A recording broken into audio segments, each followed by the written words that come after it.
अरे हम डरते नहीं किसी के डराने से, अरे हम डरते नहीं किसी के डराने से, क्योंकि हम बिलोंग करते हैं पाल घराने से।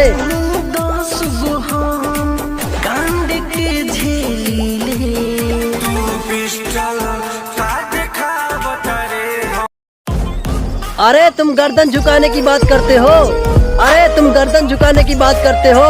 हम पाल साहब हैं बाबू, आग उठाने वालों की गर्दन प्रसाद में बांट देते हैं, खुली बात है।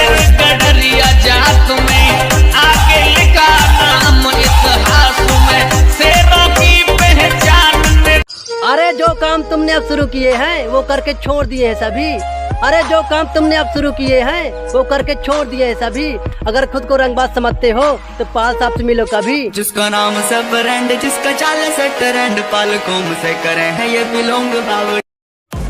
अरे ज्यादा जे गरजेला ऊपर से लकम, अरे ज्यादा जे गरजेला ऊपर से लकम।